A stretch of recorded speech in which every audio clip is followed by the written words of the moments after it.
Hi, it's time for another verb of the day. Today's verb is straighten. Now, I'm going to start today with a little pronunciation note. I've had many students tell me that this looks like a difficult word to pronounce.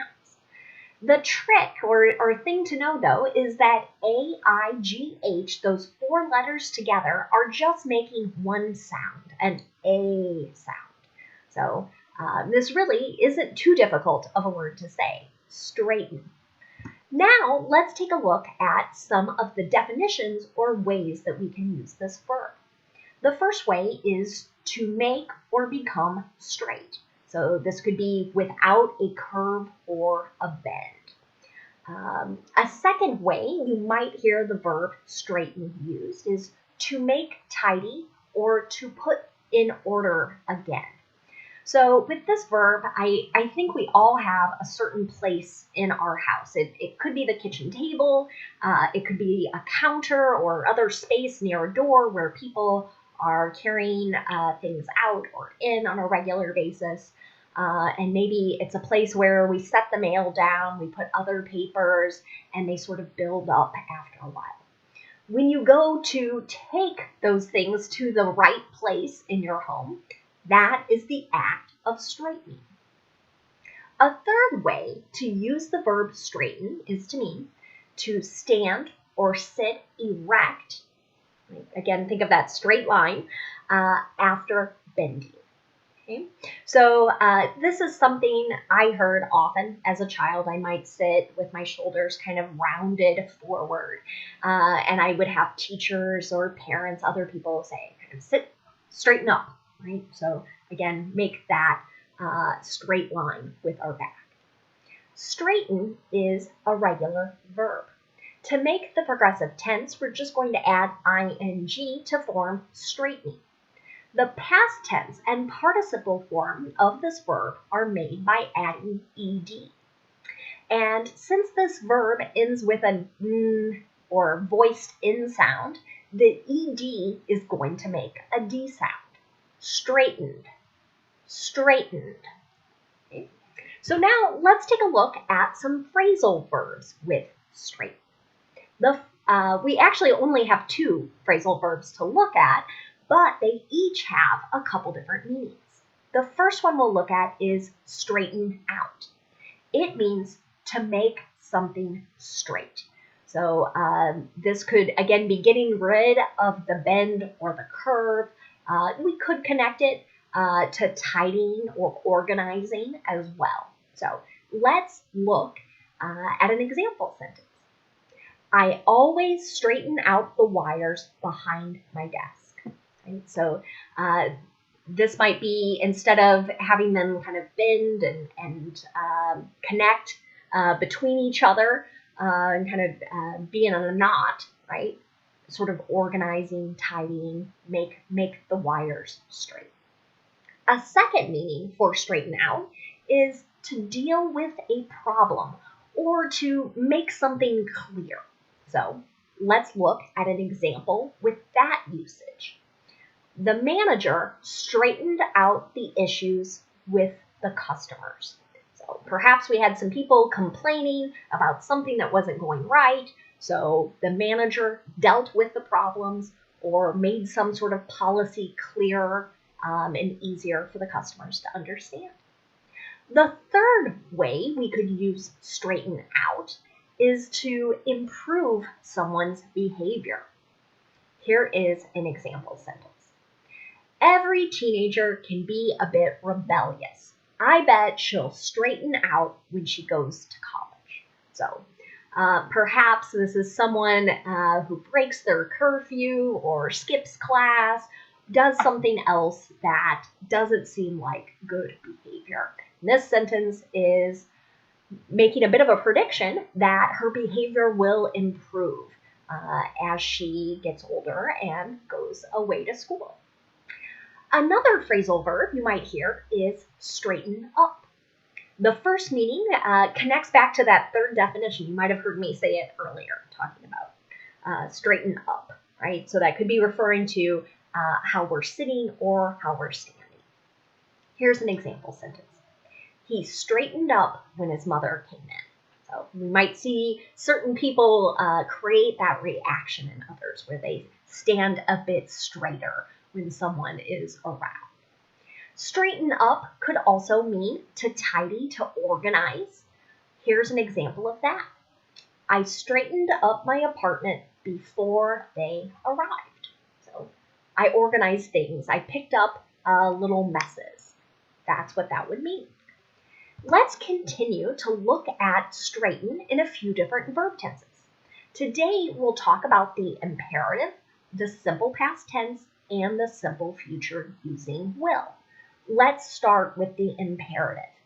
We use this for commands when we're telling someone else to do something or to not do something. And what's unique about the imperative is that we do not have a stated subject in our sentence. The subject is implied, and it's you singular or you plural. Okay? Let's look at an affirmative example. Straighten up this room before your friends arrive. Might be something we hear from a parent to their children. Okay? If I want to make a negative imperative, I'm going to use do not and then the base verb. You might hear native speakers use the contraction don't. So here's an example of that. Don't straighten your knees during this stretch. Right? So here, someone wants you to continue to bend your knees for a particular stretch. Next, let's take a look at the simple past tense. In the affirmative form, we are going to use the ed spelling of our verb, and that's true no matter what our subject is. Here's an example sentence. I straightened up my bedroom before I went to sleep. If I want to make a negative simple past tense sentence, I'm going to use did not and then the base verb. You might hear native speakers use the contraction didn't. Here's an example. She didn't straighten her hair yesterday. If I want to make a yes or no question in the simple past tense, I'm going to start with did, then I'll have my subject, and then the base verb. Here's an example sentence. Did he straighten out his behavior before he graduated? So again, that idea of improving one's behavior. Now let's take a look at the simple future. Today we'll practice using will to make the simple future. We know there are a few different ways we can express future activity. We'll focus on this type, and that's common to hear with offers, promises, predictions. And the nice thing about using will and the base verb is that that's going to be our form no matter what the subject is. So here's an example sentence. Later this afternoon, I will straighten up the living room. Now, if I want to make a negative simple future sentence, I want to use will not and then the base verb. You might hear native speakers use the contraction won't. Here's an example sentence. His arm won't straighten or bend.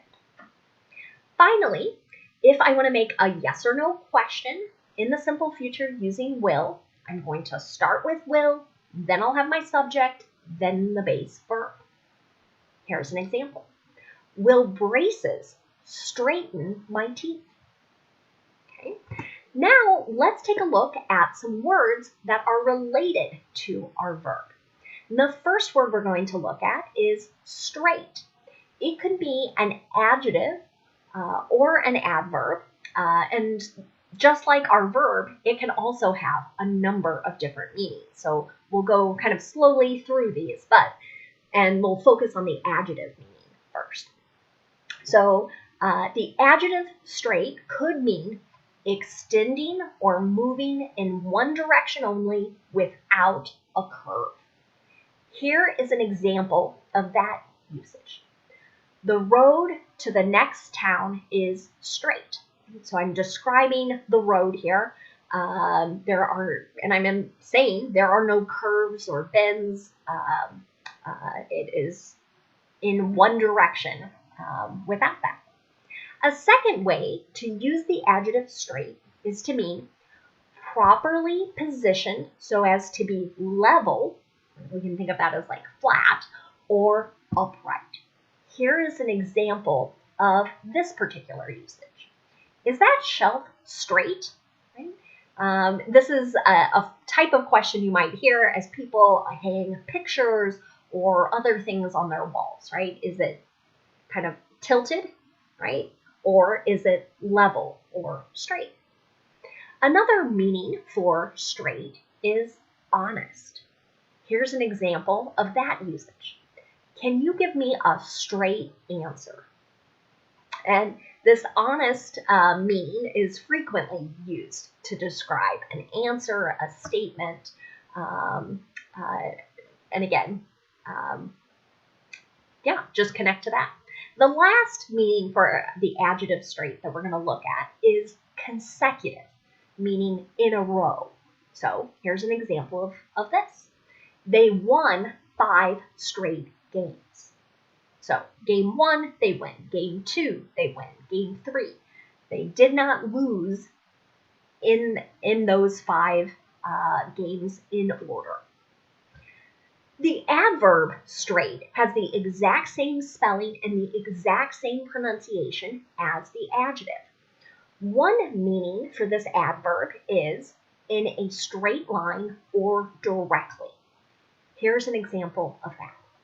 Drive straight for about 2 miles and the gas station will be on the left. As we're giving just directions, it's common that you might hear straight. Again, as you're walking, biking, or driving. Another meaning for the adverb straight is without a break. So continuously might be another word. Here's an example of that usage. She worked 16 straight hours. So in a row, that's our meaning. The last definition that we're going to look at for this adverb is correctly or clearly. Here's an example of this usage. I'm so tired that I can't think straight. So a little bit of a colloquial phrase that you might hear. But again, someone is not thinking correctly or clearly. The last word I'm going to leave you with today is the noun straightener. It's a piece of electrical equipment that heats up, and you'll see people use it on their hair to create just straight hair, right? Things where there isn't a curve, a bend, a wave, etc. So here's an example of this usage. The stylist used a straightener after cutting and drying my hair. Thanks so much for watching today's video. I hope you have a great day.